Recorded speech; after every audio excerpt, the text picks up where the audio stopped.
Salon du livre chrétien évangélique, version virtuelle de la première année.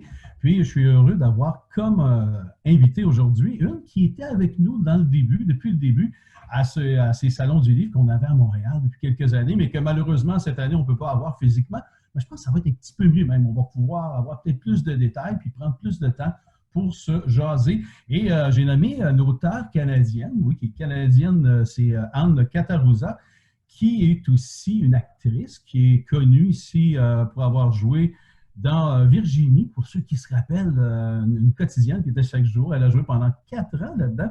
Anne, qui a une formation comme actrice, comédienne, si je ne me trompe pas, qui est née, vous allez voir ça, un petit accent là, qui n'est pas du lac Saint-Jean, mais qui est bien de la France, si vous allez voir ça, lorsqu'elle va parler, lorsque je vais la laisser parler. Puis, je suis très heureux de l'avoir avec nous aujourd'hui, parce que Anne, c'est une auteure. Puis, depuis quelques années, elle est assez productrice. Elle nous produit ça au rythme d'un livre à tous les 2 ans environ, ou à peu près.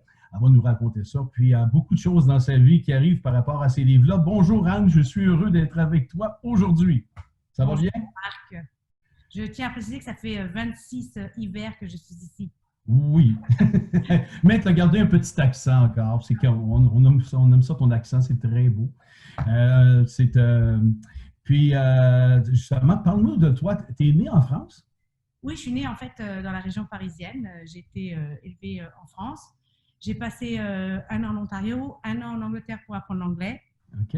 Et ensuite, j'ai eu la chance de faire des études, une année d'études à l'Université de Waterloo en Ontario pour compléter un peu ma formation à l'époque. C'était, je ne savais pas ce que je voulais faire, donc j'ai l'animation socioculturelle, c'était un petit peu vague.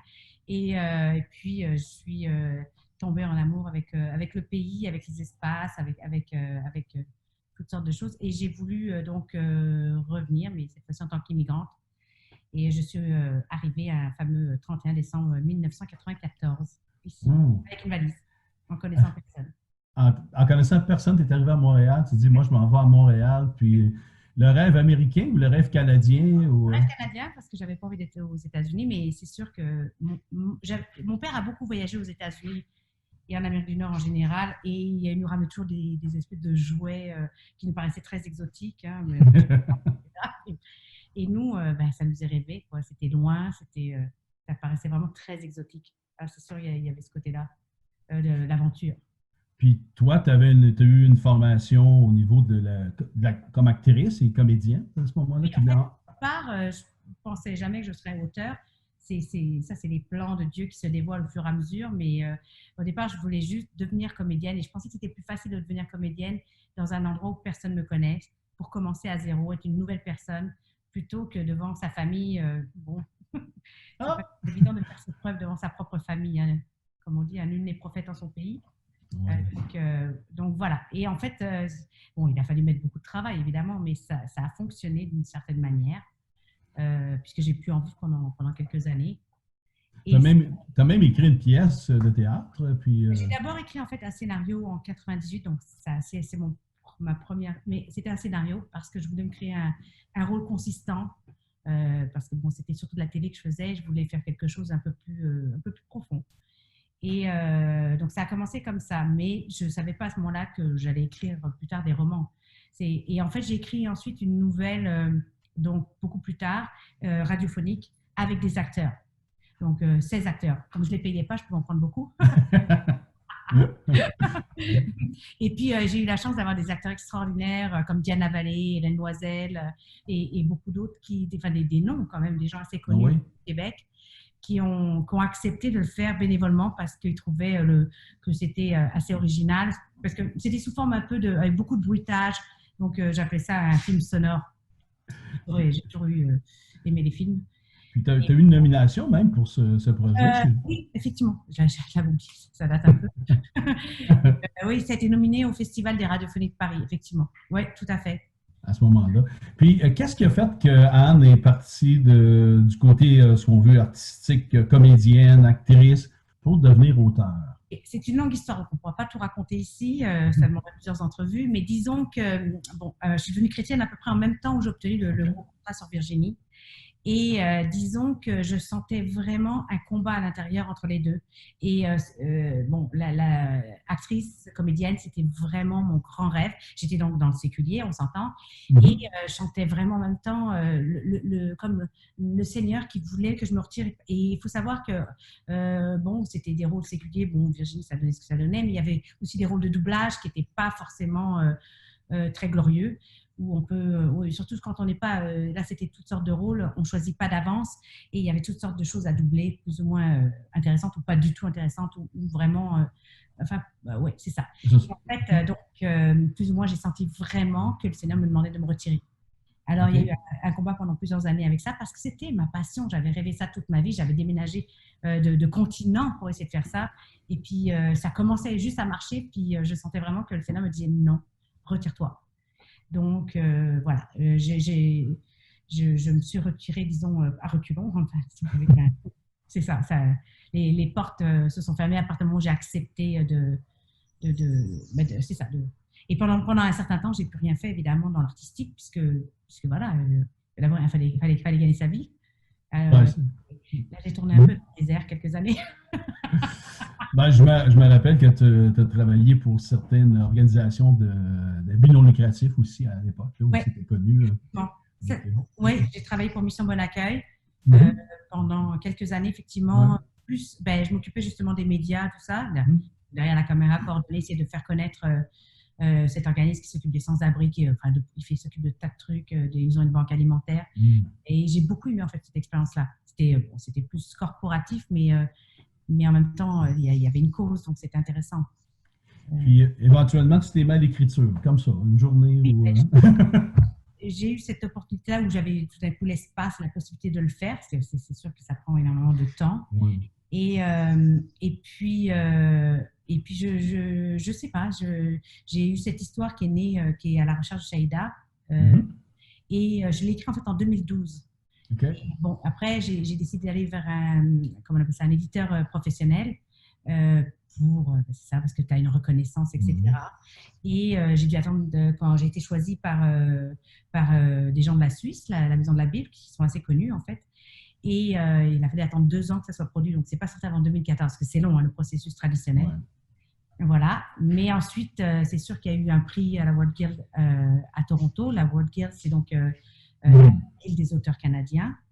Ça a gagné un prix, en fait, pour un volet qui n'existait pas, que j'ai un peu contribué à construire, puisque quand j'ai téléphoné à ces gens-là de Toronto qui parlaient que anglais, j'ai fait comment on fait, c'est un pays bilingue, moi je suis francophone, j'écris en français, et ils m'ont dit que c'était une excellente question et qu'on allait remédier à ce problème. Et ils m'ont donc aidé ils ont construit un volet francophone, en fait, qui existe toujours aujourd'hui d'ailleurs. Puis, c'est ça, tu as écrit ton premier livre que tu as écrit, c'est À la recherche de Shaïda, qui a été aussi traduit en anglais, si je ne me trompe pas. En fait, ça, c'est quelque chose que j'ai vraiment, encore une fois, reçu du Seigneur depuis longtemps. Ouais. Moi, c'est une vision que je porte depuis 20 ans. Hein, donc, c'est pas quelque chose qui était, je vais faire ça. Alors, les portes s'ouvrent doucement et commencent à s'ouvrir de plus en plus, mais ça s'est pas fait d'un seul coup. Il faut vraiment, c'est ça que j'aimerais dire, que ça prend beaucoup de persévérance quand même et de pas lâcher son rêve. Et j'avais oui, ce rêve d'écrire des histoires qui seraient portées à l'écran. C'est vraiment ça. OK. C'est vraiment ça. Et des films chrétiens et des films où pas soporifiques ou pas genre juste une romance. Enfin, j'aime l'action, j'aime l'aventure. Donc, et des choses et aussi qui ont du sens. En fait, La Recherche Shaïda, je veux pas évidemment, c'est beaucoup de punch, c'est un thriller, mais ça se passe en Iran pour la plupart du temps, un peu Mm. à Paris et un peu à Montréal. Donc, ça bouge déjà. Mais il y a toute une histoire aussi humaine derrière et aussi un peu plus large qui parle aussi de la condition des femmes en Iran, etc. Donc, euh, c'était des sujets que je voulais vraiment, vraiment aborder, dont on ne parle jamais. Ben, en général, tes livres, ben, pas en général, tes livres, c'est des sujets que tu es impliqué. Là. Oui, C'est vraiment des choses, des causes souvent que tu veux porter, surtout le dernier, le peuple caché. oui, C'est encore plus, peut-être pas plus, mais aussi frappant. Là, si, on ira pas tout de suite à là, on va aller à La femme de Tom qui était entre les deux. oui. En fait, La femme d'automne, c'est comme une reprise. C'était pour essayer de faire attendre les lecteurs le temps de pondre le deuxième roman. Mais c'est la nouvelle qui était une radiophonie au départ que j'ai comme enfin, changé un peu puis pour essayer de mettre mais c'est une nouvelle, c'est pas un roman, on s'entend. OK. Je considère quand même que c'est un travail mineur comparé au roman. Parce que bon, c'est une nouvelle, ça se lit en 2 heures. C'est plus, et puis c'est un autre, c'est complètement différent. C'est plus science-fiction, futuriste, quelque chose comme ça un petit peu. Alors que les autres romans, c'est vraiment très très ancré, très très ancré dans la réalité d'aujourd'hui. C'est vraiment un problème d'aujourd'hui qu'on traite, mais avec une perspective chrétienne. Le dernier roman, le troisième, c'est Le Peuple caché. Non, en fait, oui, en fait, À la recherche d'Aïda, oui, c'est le troisième physiquement, Oui, mais c'est la deuxième histoire, parce qu'à la recherche d'Aïda, oui. Searching for Shaida en anglais, Mhm. donc publié aux États-Unis. Et j'en ai fait un scénario d'ailleurs récemment. Oui, on Et, va en parler. et Le Peuple caché, c'est la suite en fait. C'est OK. la suite qui reprend pas mal les mêmes personnages. Mhm. Mais ça se passe au Pérou. Et là, ça parle donc de toutes les tribus, les Indiens non contactés, qui est toujours très actuel et Oui. qui sont massacrés allègrement pour toutes sortes de raisons d'ailleurs. Hein, que ce soit, en général, c'est des raisons pécuniaires, on s'entend, que ce soit récupérer l'Amazonie, récupérer les terres, récupérer ce qu'il y a sous les terres, récupérer, etc. Donc ça, il y a toujours une prémisse comme ça un peu plus large. Évidemment, il y a de la romance, il y a de l'aventure, sinon ce ne serait pas le fun. Dis-moi, Anne, de quelle façon tu écris? Est-ce que tu écris tout ton scénario d'avance, puis ensuite... OK.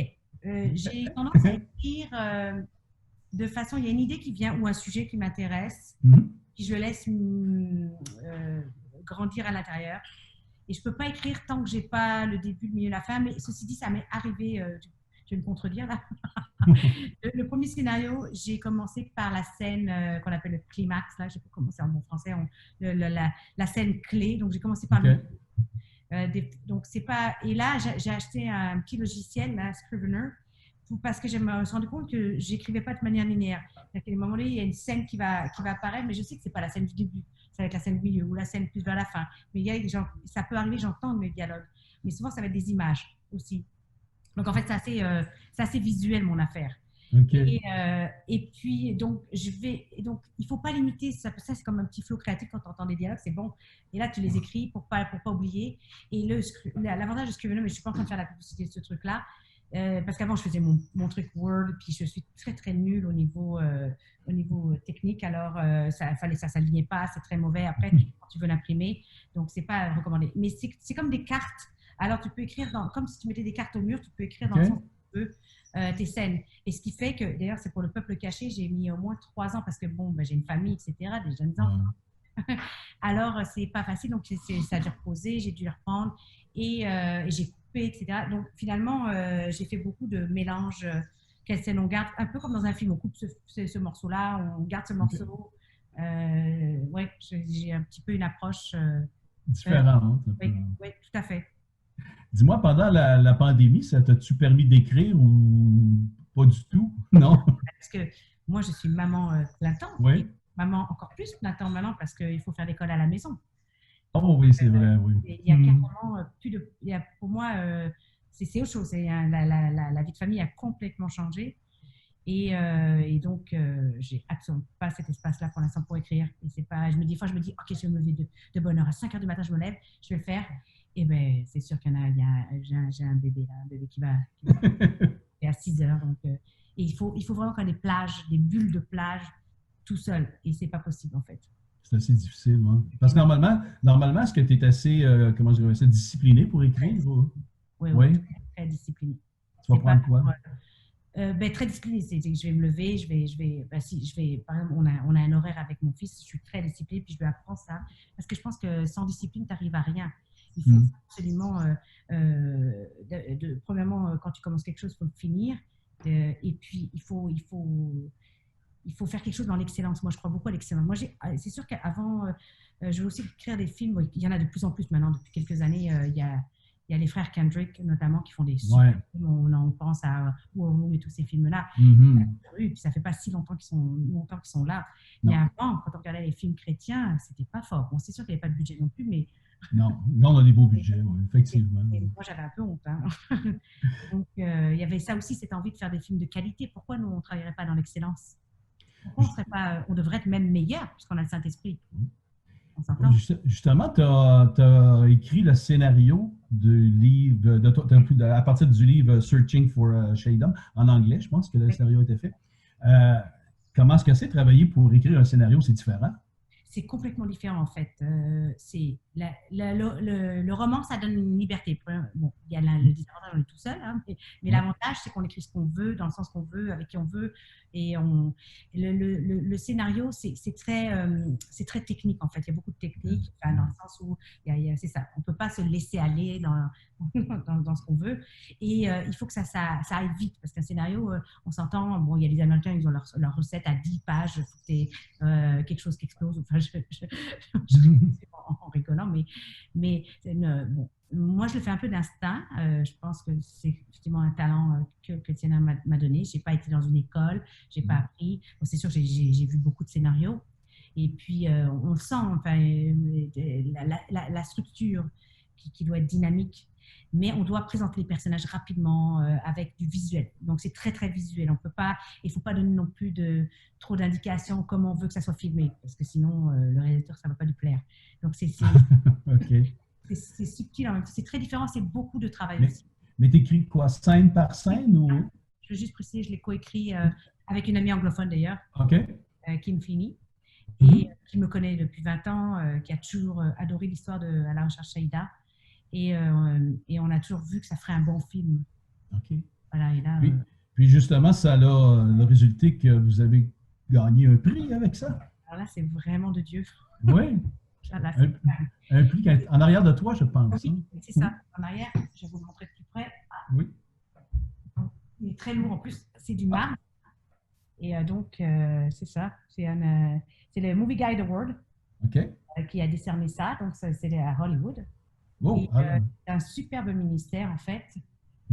Et en fait, le prix exact s'appelle le Keros Prize, qui est dans le Movie Guide Award. Mais le Movie Guide, c'est 1500 gens du cinéma qui se retrouvent, de gens avec des gens qui écrivent des choses inspirantes, en fait, puisque vraiment, ce qui a marqué, en fait, dessus dans le Movie Guide Award, c'est for the 2020 Keros Prize for spiritually uplifting screenplays.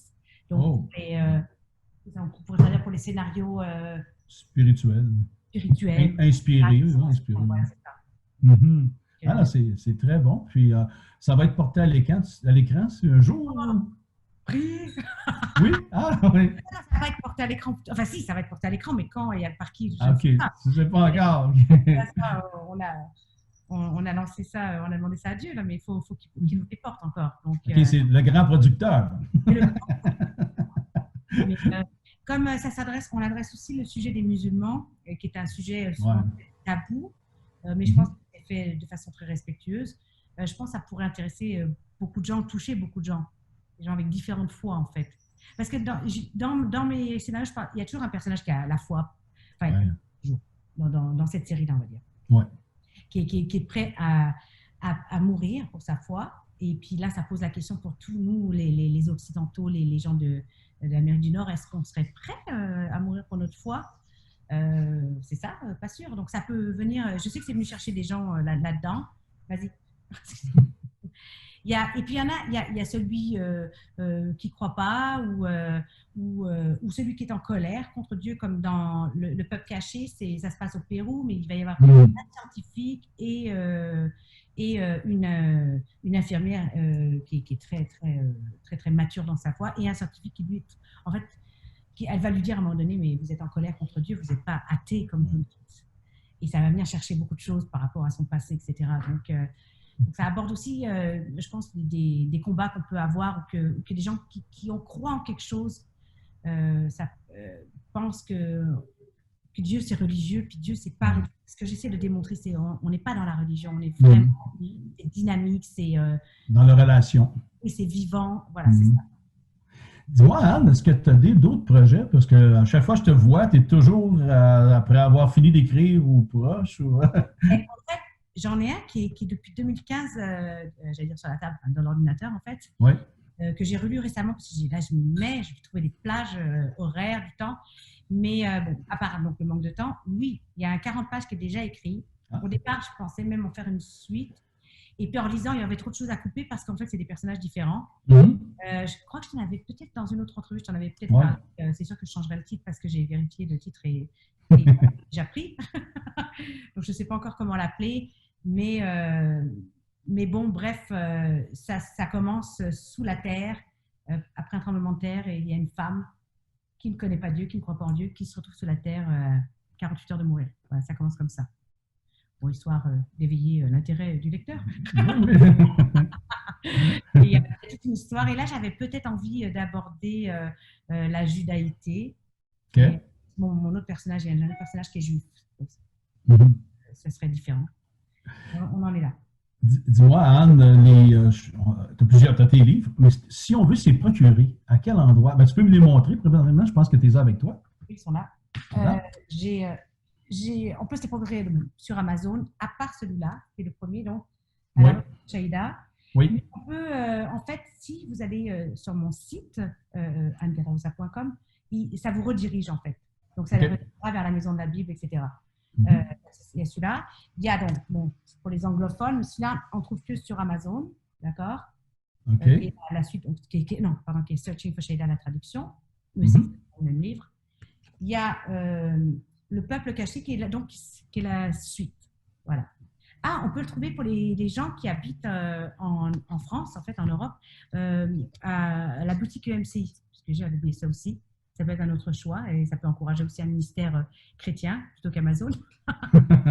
Et puis, il y a la nouvelle, donc La femme de Tom. Femme de Tom aussi, qui est disponible sur Amazon. Amazon aussi, et qui est disponible en numérique, en format numérique, je me trompe. Oui, en format numérique. Mais ils sont tous disponibles en format Ah, numérique. Oui. OK. Et à EMCI Ouais. et Amazon.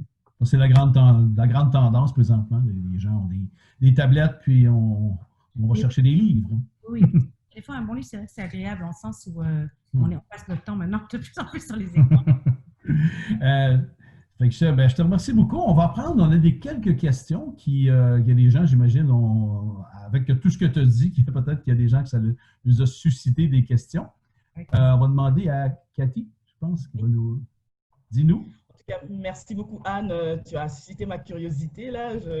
Je me préparais à aller chercher Saïda. C'est très intéressant. On a une question de Kintia.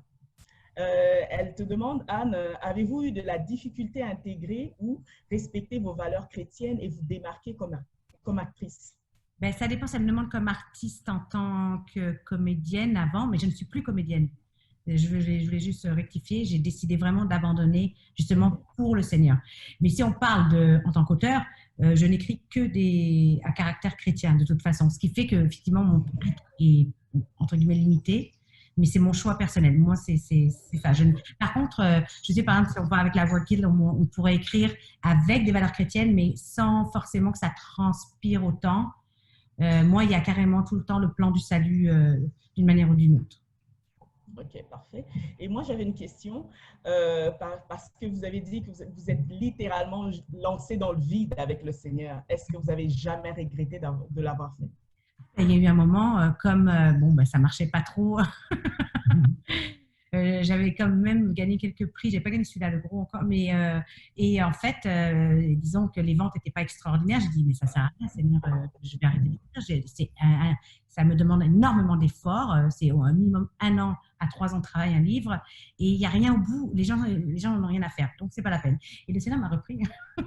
Disons que c'est ça, parce que qu'il y aurait une personne, et là je peux dire, puisqu'il y a des gens qui sont venus me voir, qu'il y a au moins une personne qui a été touchée. Je parle de non-chrétiens aussi, de chrétiens, mais de non-chrétiens qui ont lu le livre et qui ont été touchés et qui m'ont dit enfin bref, qui ont fait des... Et s'il y a une personne, Dieu se réjouit, c'est comme l'histoire de Jésus qui va chercher l'agneau et qui laisse les 99 derrière. Donc pour une personne, ça vaut la peine. Et donc, dans ce cas-là, on ne doit pas le faire pour le nombre. On doit vraiment le faire pour Dieu, premièrement, et parce que c'est l'appel. Et moi, il y a une autre chose que j'avais déjà dit d'ailleurs en entrevue, c'est que moi, je ne veux pas me retrouver devant le Seigneur et qu'il me dise « Mais qu'est-ce que tu as fait de tes talents ?» Alors ça, pour moi, ce serait terrible. Et il nous donne un talent, donc il ne faut pas l'enterrer. Que ça marche ou ça ne marche pas, c'est laissé à Dieu. Je crois profondément maintenant, surtout avec ce troisième prix, parce que c'est le troisième, et j'en attends un autre. Enfin, j'en attends un autre. Je dis, j'espère peut-être. Je suis nominée. Disons que peut-être 13 juin, je serai gagnante pour le scénario avec la World Guild, je ne sais pas. Mais ce que je veux dire, je me dis que si le Seigneur m'a emmené aussi loin, y compris jusqu'à Hollywood, je ne vois pas pourquoi il n'ouvrirait pas d'autres portes et qu'il ne permettrait pas que ces livres aillent dans toute la francophonie ou qu'il y ait un film. Surtout, oui, moi je crois profondément. Et je ne vois pas pourquoi il m'aurait donné une vision qui a plus de 20 ans. Mais le truc, c'est de s'accrocher à la vision. Parce que la vision, mais à un moment donné, on la perd. Hein, quand il se passe 5 ans, 10 ans où il ne se passe rien, eh bien, il faut continuer à persévérer dans le désert, comme on dit. Je ne sais pas si je réponds à la question. Oui, merci beaucoup. Hein. Marc, c'était la dernière question que nous avions reçue. Merci. Bien, je vous remercie pour les questions, puis on remercie Anne aussi d'être avec nous encore cette année pour ce salon du livre virtuel. L'avantage qu'on a, c'est qu'avant, on était confinés à Montréal. Là, on est déconfinés pour le monde entier. Ça fait qu'on espère que s'il y a quelqu'un qui entend cette revue et qui est assez en moyen pour produire ton film, on ne sait jamais. Ah, on ne sait jamais. On ne sait pas. On ne sait jamais, tu sais. On ne sait pas. Hein, qu'est-ce que le Seigneur a des projets pour toi, puis que ce ne sera pas à travers ça qu'il y a quelqu'un qui va dire, ben oui, je suis capable de faire ça. C'est pas juste c'est pas à propos de moi, c'est vraiment à propos on s'entend de toucher les gens. Moi, je crois que c'est un talent d'évangéliste que j'ai. Mais par contre, avec bien que je fasse l'entrevue, pour parler dans la rue aux gens de Jésus, je ne suis pas très confortable. Pour moi, c'est l'écriture. Et je veux vraiment encourager les gens qui ont un appel, quel que soit l'appel, de persévérer dans leur appel. Vraiment, vraiment, vraiment, c'est la clé. Merci beaucoup, Anne, pour ce temps qu'on a eu ensemble. Puis, on va vous souhaiter un bon salon, puis que beaucoup de gens puissent entendre cette entrevue, puis qu'ils aillent voir tes œuvres, puis les consulter, les acheter, puis les donner. Merci.